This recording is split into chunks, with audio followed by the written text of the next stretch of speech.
Alex Hormozi is the CEO of Acquisition.com. He's a multimillionaire. He's been putting up stuff on YouTube, and I've been running across his content for the past month or so. I love the way he thinks, his mindset, his advice on certain things. So we're gonna check this video out and see what we think. Hard work will not make you rich. Encouraging already. I've been nuts by the amount of gurus and influencers and whatever who want to brag and say no one can outwork me, I'm the best in the world. So many people outwork me. I still make more money than them. There has to be something else. One of the things that grinds my gears about a lot of the people that I see on Instagram that you probably see too is this whole like, no one can outwork me mantra. First off, it's objectively false because many people A, outwork you today, B, outwork you in the past, C, you haven't met everyone, and D, it doesn't fucking matter anyways. It's the same thing when someone's like, I'm the best, and you have to say you're the best because if you don't think you're the best, it shows that you're not confident. To me, I don't take that at all. If someone's like, I'm the best, then why aren't you on fucking billboards? That's what the best would look like. Absolutely, you need to do the work. You need to put volume in, it's the only way you get better. But if you start claiming... See, this can be encouraging and kind of a punch in the gut for some people because I'm not the hardest working student. I'm not the hardest working real estate agent. There's so many different aspects of my life that I can't really afford to be the hardest worker in any of them. But if you start claiming that you are the best, you cannot be outworked. You are making statements that you know are not true. Why are we bragging about work? Because work has very little to do with the highest levels of the game. Warren Buffett talks about if he makes 2 good decisions a year, he's had a good year. And so how is it that one of the best investors, one of the best business people in terms of measuring it by money, which is how you measure business, talks about how he does basically nothing, reads 5 or 6 hours a day, eats McDonald's, and makes a couple good decisions a year? How is it that that guy is making so much more money than the people who are bragging about the fact that they work so hard? Everyone only has the same hours a day. Right, so it's not really about how hard you work, but it's more about how well you allocate the hours that you do work, making sure that the time that you do work, you're working more efficiently and effectively than any other person. Not necessarily about working more hours, but working better in those hours. And making sure those decisions that you make, those key decisions, are the right ones. Not necessarily overworking, but just making sure that what you're working at is actually worth your time. Anybody who only sleeps 8 hours or only sleeps 7 hours and works the remaining of hours of the day, all of them would be tied for hardest working. So what creates... That's right, because there's only so many hours in a day, and I always get stuck in this mindset of there's only so many hours, I have to fit it, all this work in, when it's really about, okay, we all have the same amount of hours in the day. It's not necessarily about being the hardest worker, because at the end of the day, everyone has the same amount of hours to go off of, and you're just gonna have to be a smarter worker, not necessarily harder work. It's output. You have volume of activity, and then you have the leverage of the activity that you're doing. That's what creates the total output. In order to do anything, you must do something. There has to be some level of energy that gets input into the system. Our activity... Right, leverage, making sure that the time you're putting in is actually well leveraged to give you the best output. In terms of number of activities, is a very newbie measure of success in the beginning. Warren Buffett doesn't say, I sent 1,000 emails today. He doesn't talk like that. He's playing a different game. Jeff Bezos isn't like, woke up at 4 a.m. today. Now, mind you, I'm saying this as somebody who likes waking up early. We can't be a super... Not that you don't have to, at some point, get in that hard work and actually put in the effort to make sure that your time will eventually be valued at a certain level. Right now, I have a lot of menial tasks that I don't like to do and that I wish I could outsource to someone else. But right now, there's a certain point where you have to put in that work, and later you will be able to value your time at a higher value to where you can allocate those other tasks that you don't necessarily think are worth your time to someone else. Right now, many of us college students are stuck in a point where, yeah, maybe the time isn't best allocated in this specific area, but you got no one else to outsource this. For example, the editing of these videos take me a few hours. There's writing, there's filming, and then there's editing. The editing, I wish I could outsource it and know that my time is better spent somewhere else. However, right now, channel's young, there's no track record. Right now, I have to put in the work, put in the hours to make sure that the channel can then reach a certain point where I can better allocate my time elsewhere. Waking up early doesn't matter. Going to bed late doesn't matter. Not sleeping a lot doesn't matter. The few things that matter are the inputs that go into the system that have the most leverage to create the most output. Oh, and he always goes so heavy on people that have those routines that you can't be budged away from. Like, I have to have my coffee before you talk to me. I have to do this before this and then this. I'm very much in the same mindset of him.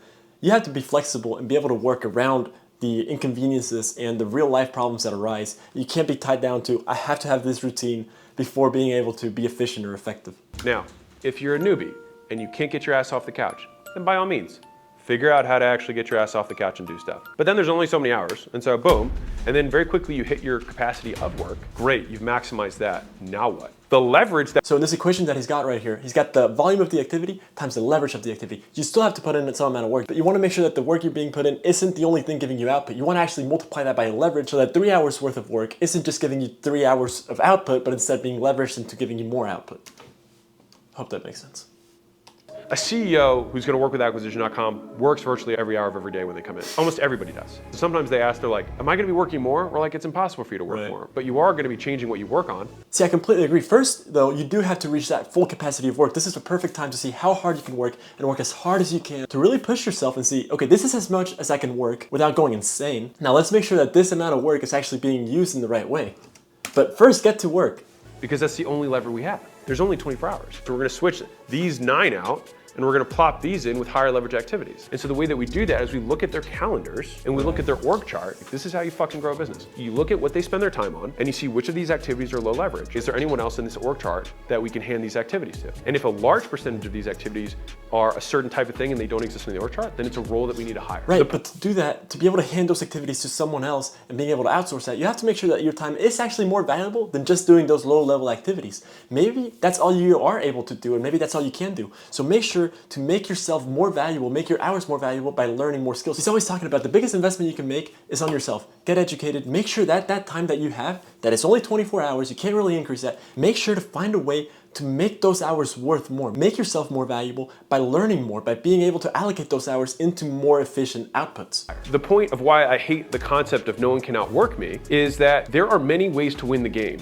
If you were to think about an amazing goal as a dragon to be slain, if you are familiar with video games in any way, when you create like a war party, you have a group of people that are going to go on a quest. You don't just have 10 paladins or guys who just have shields and swords. So you've got a healer, does not strike a me as a mage gamer that's at really all. good at damage but can't take a lot of damage. Then you've got a paladin who can't hit as hard, but he can take a lot of shots. You find people who have complementary skills. If you're playing football, you don't have 10 running backs. The entrepreneur really should be the coach. This really reminds me of, in the movie Steve Jobs and Wozniak are talking, and Wozniak is questioning Steve Jobs on what it is he actually does.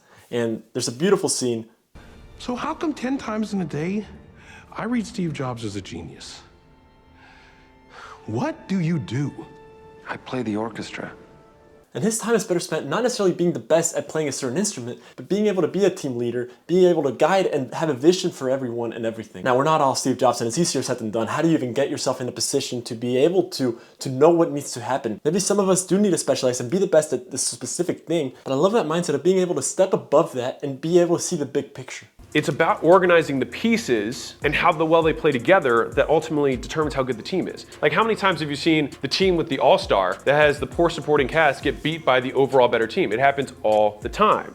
A lot of entrepreneurs, as I see them, are trying to play the game like they're the star player and they want to score all the points. Right, you're not the star player. You're the coach guiding everything, seeing the big picture, putting people to match whatever tasks they're better suited for, not necessarily you being the best at every single one of those positions. But they lose to Apple because Apple's got a team. We celebrate a specific action like work when it's really just saying, oh, look, there's a paladin who can take a lot of hits. Cool. That's not the only thing that's required to win. Right. I think what is more valuable is to know what are each of the roles that exist within the business, A. B, is there one of these that you map to based on your characteristics and skill sets? And then C, what is my eventual evolution through entrepreneurship? Right, so maybe as an entrepreneur, you fancy yourself as a really good salesman. Maybe you are, but you're not the best. And maybe your time is better suited finding someone that is a better salesman than you and guiding him in the direction that will better benefit the whole firm. Now the problem is you actually have to be a pretty good salesperson to be able to lead a better salesman than even yourself. It's like being a director for movies. You have to know what the gaffer does and how to best frame the shots. You have to know a lot of these different roles to be able to properly guide them in the right direction. But your job as a director isn't supposed to be to micromanage all these different positions, thinking that you're better than the people that you actually hire to do that role. Different game, which is different than the guy who knows how to close, who's different than the guy that knows how to promote. The bigger the enterprise gets, the more specialized the skill becomes. Yeah, and you can't really be good at everything. So that's why the importance of a team is essential. And the deeper the well of experience that people need to be, they have to be more specialized. When people are like, I can't be outworked, you're bragging about the wrong thing. It should be like, I can't be out recruited. I can't be out managed. No one can build a culture like me. That's super high leverage across the organization. No one can lead like me, but no one can outwork me. It's just an irrelevant activity. Right, and that's why at this point in my life, I'm putting in a lot of emphasis into learning a lot of these different skills to one day be able to lead someone that is much better at these individual skills than I am. But if I don't know what I'm talking about, then how can I possibly lead someone that's even better than me at that? I love working. I work all the time, but I would never claim that no one works harder than me. I tend to have very good leverage with the activities that I do. I spend tons of time writing a book, and that book prints and sells copies forever. It's a different way to play the game. And he uses a book. That's why I like YouTube. You put in this amount of work now, and these videos will hopefully continue getting views. I mean, at least the goal is that they will continue to get views even after you put in the work. Because maybe this video, I put in a lot of work. I put in a lot of work to get it to be able to be uploaded. But after it's uploaded, it'll keep on working without me having to keep pushing it. And so level 2 of this, which player you are. In the middle run of this, you end up segregating yourself to a portion of the business that you're an expert at or that you're best at. CMO or Chief Sales Officer, Chief Product Officer. It's not about one player being the champion here, it's about how the team works together. Which then gets to the third level of this, is just about being the coach. Think about what the best coaches do. They're literally trying to headhunt the best players and they're trying to recruit the best people from college. Look at what Google does. Think about their recruiting efforts. They have huge influxes dedicated to getting the best and smartest people out of college. And they have another ring for the best and smartest people coming out of business school. And then another one is their very high level recruiting at the top of the executive level. The parallels between sports and business, they are almost the same in that way. Now, mind you, you can only have 10 or 11 people on the field. Yeah. You might have 10,000, but if each of those players represents a function or department of the business, it makes more sense. Well, eventually I'm gonna have to get better at knowing where the talent is, recruiting the right people for whatever goal I have, and being able to have a very clear vision on what I want, and being able to have people aligned to that vision. Because at the end of the day, when you're working for someone, you wanna be aligned to that same vision.